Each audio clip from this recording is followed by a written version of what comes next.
Parler de l'école et parler de la marginalité à l'école, et sans faire une chasse aux sorcières de la tuerie de Columbine, c'était aussi de comprendre la source du mal et du mal-être adolescent, donc c'est parti de là en fait. Bonsoir et bienvenue dans Rapement 5, le podcast qui parle de l'actualité rap avec vous. Et ce soir, comme tous les soirs, je suis avec le magnifique Lucas. Bonsoir à tous, bonsoir GG, à nouveau un grand plaisir de se retrouver pour parler de rap. Et aujourd'hui, on va parler de Columbine avec leur nouvel album Adieu au revoir, qui est la réédition de Adieu... Adieu bientôt. Adieu bientôt, excusez-moi. Voilà, donc on va parler un peu des deux albums à la fois. Je te laisse commencer GG, quelle est la problématique, on va dire, quel est le fil conducteur de cet épisode ?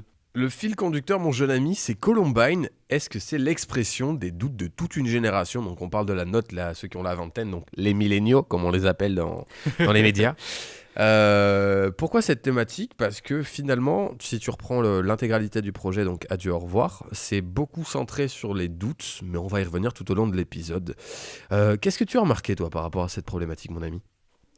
Et bah je suis d'accord que c'est le premier truc qui m'a un peu comment dire en fait moi en général je fais toujours une première écoute sans les paroles, genre vraiment en faisant un peu autre chose à côté, et c'est vrai que c'est le premier truc quand même qui m'est venu dans ce contexte là, on va dire, le côté jeunesse un peu désabusée. C'est vraiment cette expression là, des gars qui savent pas trop quoi faire au début de leur vie, qui se sont trouvés un peu une passion dans la musique parce qu'ils avaient un peu que ça, tu vois, des trucs comme ça, et j'essaie de retrouver des citations que je n'ai plus.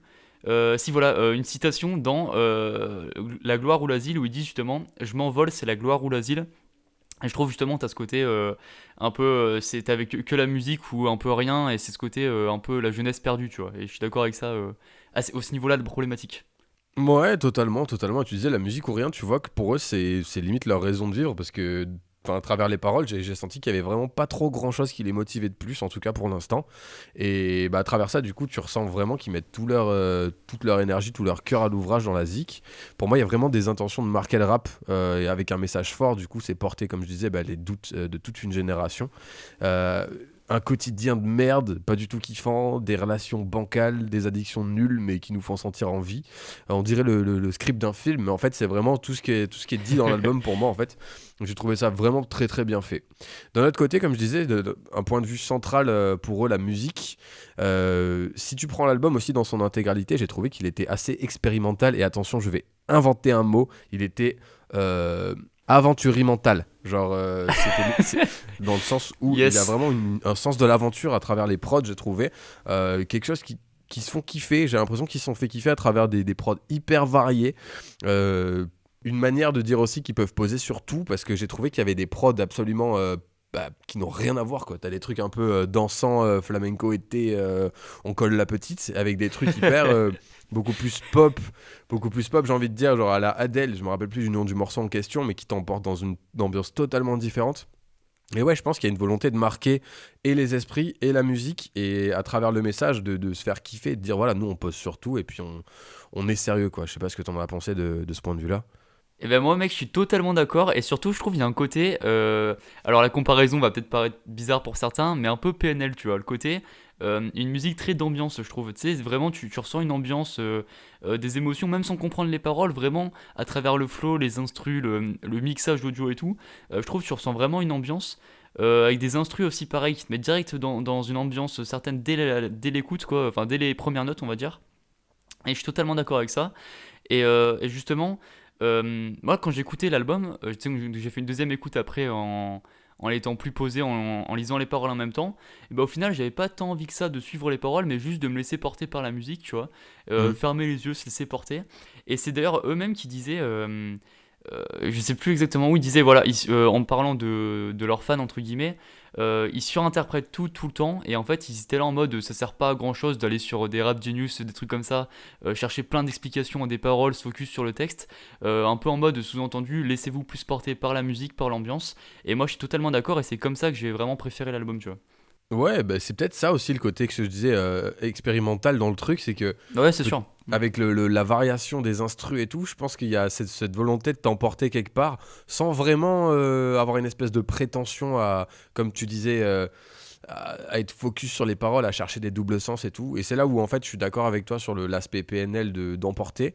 Là où par contre PNL, eux, tu sais, ils sont très méticuleux dans tout ce qui est référence, et C'est pas le même Mm. travail et je pense que c'est pas non plus la même volonté de la part de Columbine et t'as bien fait de le souligner. Et de ce point de vue-là, du coup, ouais, c'est vrai que c'est vachement intéressant comme tu l'as annoncé. Et excuse-moi, juste me permets de te couper rapidement. Aussi un autre point commun avec, je trouve, PNL, parce que je trouve qu'il y en a quand même quelques-uns. Et surtout, c'est côté donc, d'ambiance et tout. Et ça, ce qui sert vraiment l'ambiance des sons, c'est tout ce qui est mixage audio, c'est tout ce qui est un peu effet sur la voix, autotune et tout. Ouais. Et j'ai vu que en fait, c'est le même mec qui a mixé l'album de PNL et de Columbine. C'est un mec qui s'appelle NKF, c'est enfin, un monstre, genre dans son domaine, tu vois, c'est le meilleur. Il a mixé plein de trucs de plein de rappeurs. Il a fait aussi Orelsan, Damso, certains sons de Niska aussi, Booba, enfin plein de trucs, tu vois. Il est trop fort ce gars. Et c'est justement avec tout son travail, tout ce mixage, tous ces effets sonores et tout, ça donne vraiment un effet de ouf. Et ce mec-là, vraiment, il est trop fort. Je suis sûr, je sais pas, tu lui donnes un bruit de bouteille d'eau écrasée, tu vois, il t'en fait un hit planétaire, tu vois. Enfin, vraiment, tu sais, il arrive à donner une ambiance au son. Et ça, il faut vraiment souligner ça. C'est un peu le troisième homme de Columbine, de PNL, je trouve. Et voilà, important de souligner ces hommes de l'ombre, on va dire, parce qu'ils font un taf de ouf. Voilà. Et je suis entièrement d'accord, genre déjà sur les autres albums, comme tu viens de le dire, le travail il est ouf. Et en fait, je l'ai vraiment ressenti, parce que j'écoutais Columbine avant sur les anciens projets, je sais pas si c'est le même mec qui mixait et tout, mais j'avais pas cette même profondeur dans la Je suis construction d'accord. des sons et dans le mix, tu vois. Et là, j'ai vraiment été genre, ça m'a heurté de ouf, genre... Totalement pareil. tu prends un morceau, comment il s'appelle, tu sais, le morceau phare de cette réédition, c'est pas grave, tu vois C'est lequel pas c'est grave, ouais. qui Ouais, reste en ouais, très tête bien. pendant 550 000 ans, t'arrives pas à te l'enlever de la tête. Il Mm. est ouf. Et t'as même un moment dans ce morceau-là où ils partent en couille un peu en mode sur la fin, en mode avec des voix un peu robotiques à la Daft Punk. Je sais pas si tu captes ce moment, genre. Ah, totalement d'accord. Ouais, ouais, je vois totalement ce que tu veux dire. Et j'ai trouvé ça ouf parce que c'est un truc que tu retrouves pas du tout dans le rap français en général, cet effet-là de Daft Punk. Et en même temps, je trouvais que c'était limite un clin d'œil, tu vois, genre parce que c'était vraiment. Genre, j'ai écouté, j'ai dit pendant 2 secondes, je me suis dit, waouh, c'est du Daft Punk. Et en fait, non, pas du tout, c'était du Columbine. Et sincèrement, c'est fort. Et comme tu disais, ce mec-là, putain, gros shout-out à lui parce que le taf, il est oufissime. Et je pense que c'est lui qui a fait le taf de rendre ça, genre le diamant brut, d'en faire un putain de diamant poli. Et c'est un putain de bijou cet album. Et puis, franchement, gros bravo à toi, mec. Bah surtout, il donne un peu un aspect très musical à la voix parce qu'en fait, si tu reprends l'exemple de C'est pas grave, l'instru en soi elle est toute simple, tu vois, c'est juste des percus machin, et c'est vraiment tous les effets sur la voix qui donnent une étoffe musicale un peu, tu vois, tout ce côté très ambiançant, quoi, enfin ambiançant là pour ce son là, mais même le mot ambiance, j'utilise plutôt pour dire vraiment des émotions différentes, quoi. Ouais, des univers, ouais. Je suis entièrement d'accord. Et t'as vu ce truc comment on appelle, de autotune qu'on disait pour PNL que ça fait retranscrire certaines émotions et tout. Bah là, c'était Mhm. exactement la même chose pour Columbine. Là où d'habitude, moi, à part du PNL, sincèrement, j'ai du mal à être convaincu par l'aspect transmission des émotions pour d'autres artistes. Et là, pour le coup, je trouve que l'autotune était vraiment orienté vers ça dans cet album. Donc, franchement, gros big up. Et j'enchaîne totalement sans transition. J'ai envie de parler du côté un peu culpabilité, parce qu'on parlait de PNL du coup. Donc, je sais pas si t'as remarqué, il y a un aspect aussi très culpabilité dans le succès par rapport à la vie de leurs potes à eux. Il y a beaucoup de comparaisons qui sont faites en mode. Nous, on vit certains trucs qui sont cool, et en fait, je vois mes potes trimer, et en fait, je me sens un peu coupable. Tu sais, c'est ce Mhm. truc de non-légitimité qu'ils ont, et qui les Ouais. humanise vachement, j'ai trouvé. Et ça rend vachement l'album proximatif avec son. Je sais pas si ça se dit du tout proximatif, gros, mais en tout cas, il y a une proximité qui se crée avec le public, j'ai trouvé. Et c'est très loin, très éloigné du cliché du rappeur de je nique tout en solo, les autres c'est des bolos. Et franchement, c'est une plus-value que j'ai bien kiffé. Mais je suis totalement d'accord, et c'est un truc vraiment qui se développe de plus en plus dans le rap, ce côté, c'est pas tous des winners, des mecs qui veulent tout gagner dans la vie, enfin tu sais, des mecs plus normaux entre guillemets, tu vois. Et je suis d'accord que ça sert plus pour s'identifier, on va dire, aux rappeurs et tout. Et moi, un autre point sur lequel je voulais revenir aussi, ce qui est assez étrange et peu commun dans un duo, c'est que c'est un duo, mais par rapport à d'autres duos, ils font pas vraiment des sons ensemble, quoi. C'est chacun à ses propres sons. Et bon, alors sur certains, ils sont en commun et tout. Mais tu sais, ça fait très bizarre, je trouve. Je sais pas, je suis assez mitigé sur ce côté-là. Parce qu'à la fois, t'as l'impression que c'est les mecs, ils ont dit, bon, bah, on écrit 6 sons chacun de notre côté, on réunit tout ça, on fait un album, on fait deux trois sons ensemble. Et du coup, à la fois, ça fait un peu plus un motif de comparaison, je trouve. Tu vois, t'écoutes 6 sons de Faudacé et 6 sons de Louj PK. Ouais, je crois que je l'ai bien prononcé. L'UJPK. Et tu sais, le JPK, pardon, putain, Ouais. excuse-moi. Non, pas de problem. Euh, Et tu vois, tu peux un peu plus dire bah, je préfère lui ou lui, alors que quand c'est dans un même son, tu peux plus difficilement les comparer, je trouve.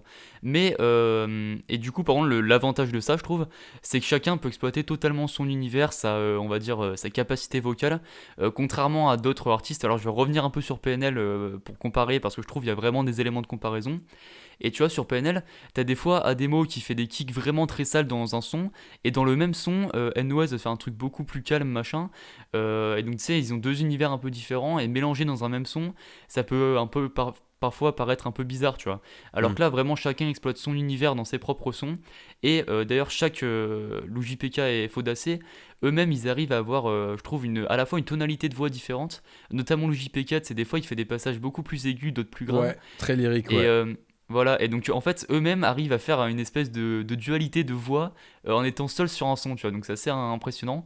Et du coup, quand ils sont à deux sur un même son, tu peux avoir quatre un peu facettes de tonalité de voix différentes. Je sais pas si tu vois ce que je veux dire, mais du coup, ça fait des sons très riches, je trouve.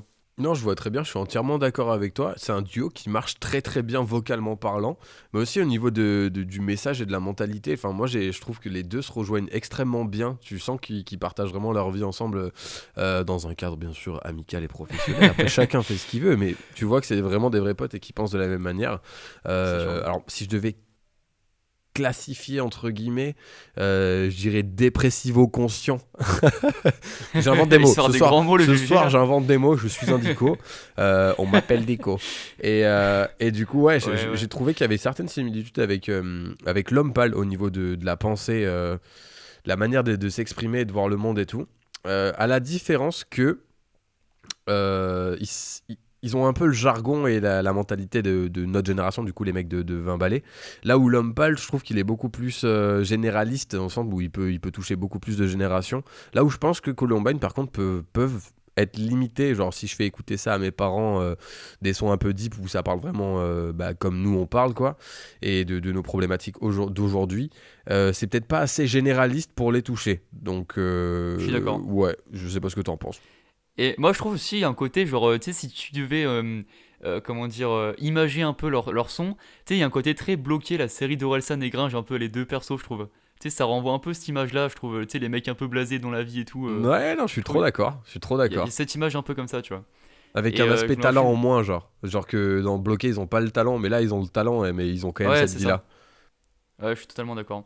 Et moi, je voulais juste faire un petit, comment dire, un petit big up entre guillemets à deux sons que j'ai adoré. Enfin, vraiment, j'ai aimé vraiment beaucoup tous les sons, vu que c'est des aspects très différents. Je les ai vraiment aimés différemment, on va dire. Mais les deux que j'ai vraiment kiffé, c'est H d'or. C'était un pote qui m'avait fait. C'est le premier son que j'ai écouté de l'album en fait. Tu sais, qui monte vraiment très crescendo. Ça démarre au piano et après vraiment du kick sale et tout. Enfin, excellent son. Et j'ai beaucoup aimé aussi Biographie, qui est un son très calme, mais vraiment une ambiance qui s'en dégage très spéciale. Et voilà, je voulais juste te dire ça, que j'ai vraiment adoré, suradoré ces deux sons. Et Grave, voilà. mec, je suis entièrement d'accord. Les deux sont ouf. J'ai adoré, vraiment, genre, gros big up pour H d'or. Vraiment, j'ai vraiment Ah ouais, ouais, kiffé ma race. folie. Et par contre, en termes d'ambiancement, soirée et tout, c'est pas grave, mec. Depuis que j'ai eu à analyser l'album, je me l'écoute H24. C'est un enfer pour mes proches. Ils en peuvent plus. Mais putain, ça marche, quoi. Ça marche et je pense que c'est fortement dû au mix. Comme on disait tout à l'heure, il y a vraiment quelque chose de. Une envolée, un truc qui te téléporte et t'as même pas besoin de kiffer ton truc et d'un coup il y a le refrain qui arrive et t'es là, c'est pas grave. Et ça marche de ouf. Donc voilà, Ouais, gros big totalement. up à eux. Eh ben écoute, je pense qu'on a fait un peu le tour du sujet. Il est temps de laisser nos chers auditeurs retourner à leurs occupations. J'espère que vous faites pas de la vaisselle. Je vous souhaite d'être en voiture et de kiffer votre life. Tu sais que mec, attends, anecdote, juste la première fois que j'ai écouté le premier épisode sur PNL, enfin, tu sais que je l'ai réécouté pour voir si tout allait bien, je faisais de la vaisselle justement, donc petit big up à mon moi du passé, tu vois. Petit big up à ton toit du passé, mec. Force à toute votre vaisselle. Moi aussi, je vais retourner à ma vaisselle. En fait, c'est pour ça que je vous souhaite vraiment d'être en voiture et de kiffer votre life. Bref, fermons cet épisode. Merci de nous avoir écoutés. Comme d'habitude, si vous êtes sur une plateforme audio de streaming, mettez-nous un petit avis, ça nous fera hyper plaisir. On attend vos commentaires sur Instagram, sur Twitter. On vous fait plein de gros bisous et on se retrouve la semaine prochaine pour un nouvel album. Ciao. Bonne soirée à tous.